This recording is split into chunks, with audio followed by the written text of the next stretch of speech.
ሊቀ መዘምራን ቴዎድሮስ እንዴት አሉ? እስኪ አንድ ይሄ ንግግሮትን እንስማው። 20 ሳንቲም 10 እና 5000 ፎሎወር ለማግኘት አባቶች 10 ቀን በኋላ ደግሞ ሊቃነ ጳጳሳትን የምትሳደቡ ሆናችሁ። ሰሞኑን ይሄ ንግግሮትን ሰምተው ያዘኑባቸው ቲክቶከሮች ነበሩ። ምናልባት ሰምተው ይሆን? እነርሱም የሚሉት እኛ በአርሲ ለተገደሉ ክርስቲያኖች ድምጽ ለመሆን ስንጨው እርሳቸውስ ለምንድን ነው ድምጽ ለመሆን ማይጨውት ብለው ነው።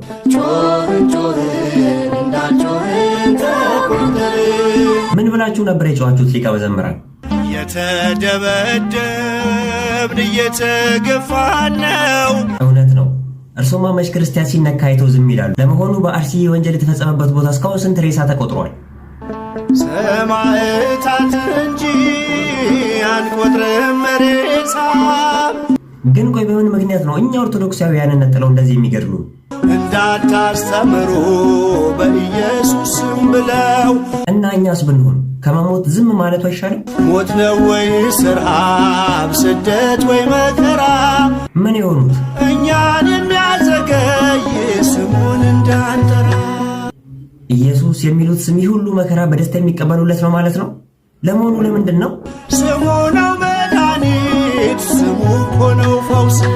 እግዚአብሔር ግን እንድናመሰግነውና ክብሩን እንድንወርስ ከፈጠረን ይህ ሁሉ በደል ሲደርስብን ዝም የሚለው ለምንድን ነው? እንድናምን ብቻ መች ተጠራንና።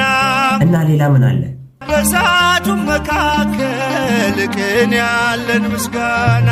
እንዴ ቴዲ፣ ክርስቲያኖች ዕለት ዕለት እየተገደሉ ያየህ አሁንም አመስግኑ ትላለህ? በምናየው ነገር በምንሰማው ወሬ እንዳይቆም ምስጋና እንዳይቆም ዝማሬ።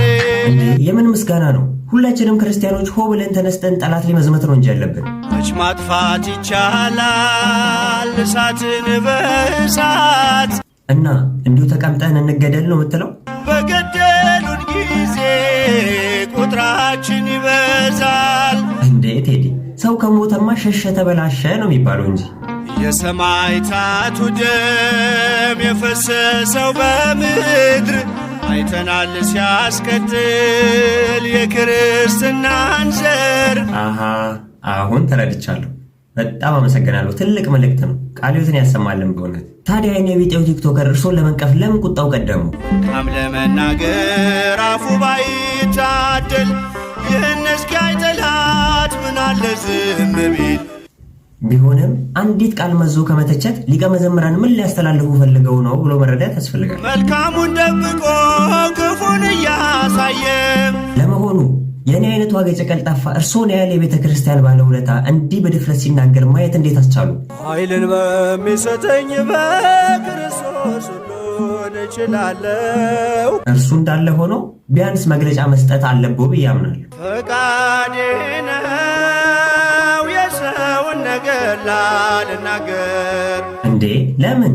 በአንተ ላይ ስጠቁም የኔን ጸሎት ትቼም። ምን ችግር አለው? የመዳኑ ሰዓት አለፉ ቀኖቼ። አቤት ትሕትና! እርስዎ በዚህ ጊዜም ከእግዚአብሔር ጋር ነው ንግግሮት።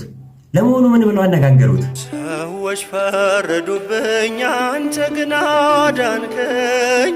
ሌላስ? ከአንተ በላይ ጌታ ማን ሊያውቀኝ ይችላል? እውነት ነው። እኛ ስለ ሰው በመሰለኝና በሳይሆን አይቀርም እናወራለን። ነገር ግን በእርስዎ ልብ ውስጥ ያለውን እርሶና እግዚአብሔር ብቻ ናችሁ የምታውቁት። በአንድ ወቅት ሰዎች ተሰብስበው ሸምበቆን አቋምህን ንገረን ይሉታል። እሱም ንፋስን ጠይቁት አላቸው ይባላል። ክርስቲያኖች ሸምበቆ ወደ ነፈሰበት አንንፈስ። አመሰግናለሁ።